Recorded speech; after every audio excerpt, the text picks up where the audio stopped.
Hello students, welcome to medico counsellor. आप लोगों ने एमसीसी की कल गाइडलाइंस इशू की गई, पूरा इन्फॉर्मेशन ब्रोशर जो है वो रिलीज़ किया गया। इसका कट ऑफ पे क्या इफेक्ट पड़ेगा जो रूल्स चेंज किए गए?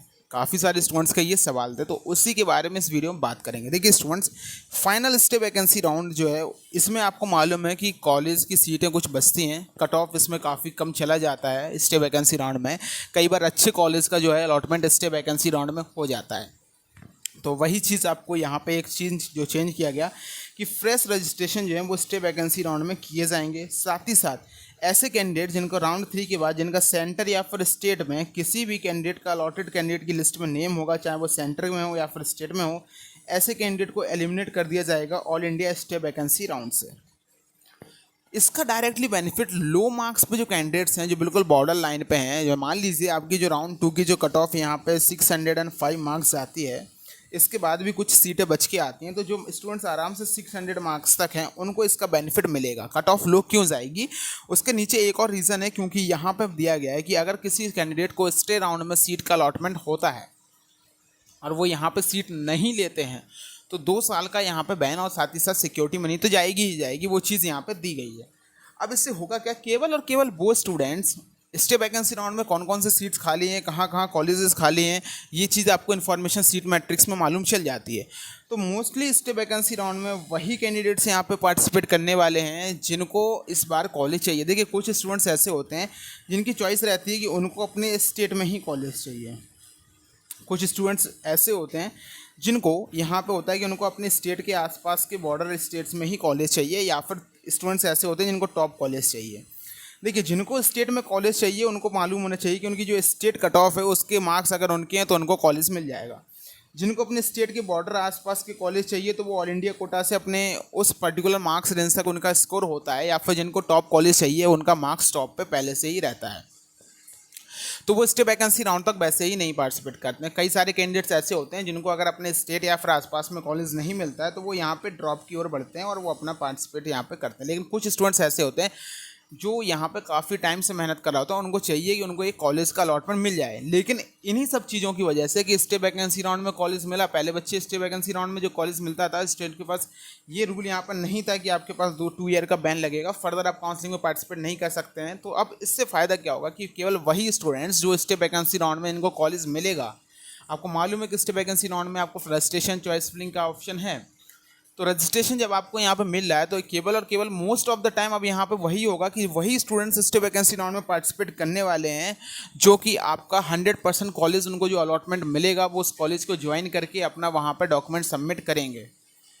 तो इसमें काफ़ी सारे ऐसे स्टूडेंट्स होंगे जो अब स्टे वैकेंसी राउंड तक वेट करेंगे ही नहीं, वो या तो वो अपने स्टेट कोटा में चले जाएंगे या फिर वो डिसाइड करेंगे कि उनको कॉलेज चाहिए है या फिर नहीं चाहिए। इसका फ़ायदा ये मिलेगा कि जो बीच के काफ़ी सारे स्टूडेंट्स का जो गैप है, मैं ये नहीं कहूँगा कि बहुत सारे स्टूडेंट्स यहाँ चले जाएंगे, इससे कट ऑफ बहुत डाउन आ जाएगी।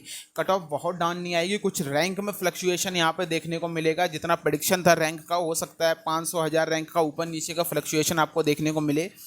लेकिन ये स्टे वैकेंसी राउंड का ये रूल्स है कि फ्रेश रजिस्ट्रेशन यहाँ पे दिए जा रहे हैं, ये थोड़ा सा बेनिफिशियली है स्टूडेंट्स के लिए जो बॉर्डर मार्क्स पे स्टूडेंट्स यहाँ पे स्कोर लेके आ रहे हैं, तो इससे थोड़ा सा आपको कट ऑफ में इफेक्ट पड़ेगा। अब दूसरा यहाँ पर रूल है, इस रूल को देखिए।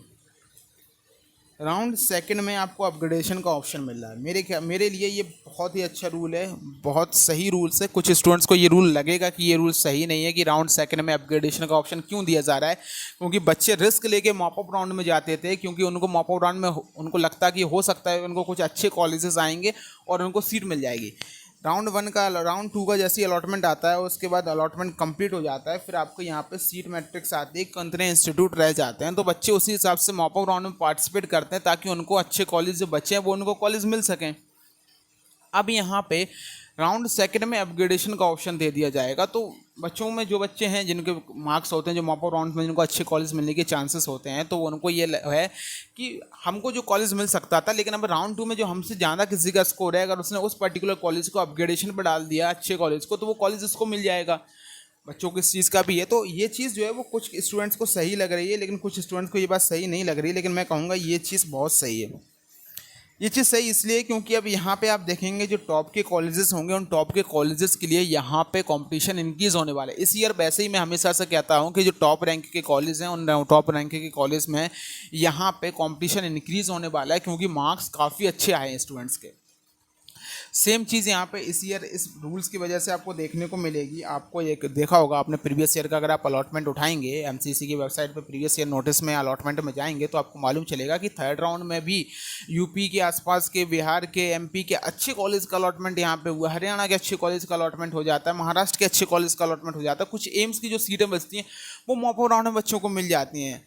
अब यहाँ पे क्या है कि राउंड 2 में अगर आपने सीट छोड़ दी तो फिर आप मॉपो राउंड में आप नहीं पार्टिसिपेट जा पा रहे हैं। लेकिन अब यहाँ पे आपके पास ऑप्शन है, इस बार चेंजेस किए गए हैं कि आपको राउंड 2 में जो कॉलेज मिला है उसको आप अपग्रेडेशन में चूज डाल सकते हैं, आप अपग्रेडेशन चॉइस कर सकते हैं और आप अपग्रेडेशन में पार्टिसिपेट कर सकते हैं। इसका बेनिफिट ये मिलेगा कि आपके जो मार्क्स हैं उस पर हो सकता है कि आपको मॉपो राउंड में जो अच्छा कॉलेज होगा जिसको आपने अपग्रेडेशन पर चूज़ किया वो कॉलेज आपको मिल जाए। तो ये बेनिफिट आपको यहाँ पे स्टूडेंट्स को मिलने वाला है। जो स्टूडेंट्स पहले रिस्क नहीं लेते थे मॉप अप राउंड में जाने के लिए, उनको जो कॉलेज मिलता था वो उसको अलॉटमेंट करते थे, तो वो यहाँ पे अब अपग्रेडेशन कॉलेज का उनको बेनिफिट मिलेगा और वो अपग्रेडेड कॉलेज में बेनिफिट मोस्ट स्टूडेंट्स ये देखेंगे।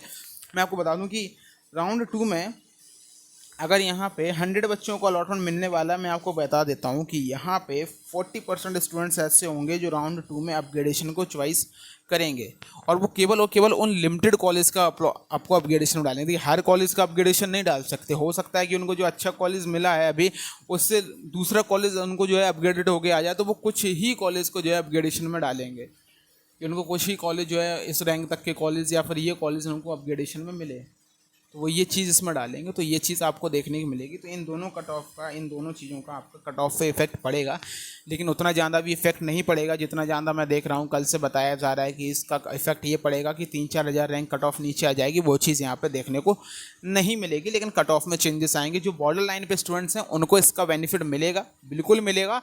तो काउंसलिंग जो होगी वो आपकी, अगर आप बहुत अच्छे तरीके से करवाते हैं, आपको कॉलेज की कट ऑफ प्रीवियस ईयर की अच्छे से मालूम है, इसका बेनिफिट आप उठा सकते हैं। Thank you students.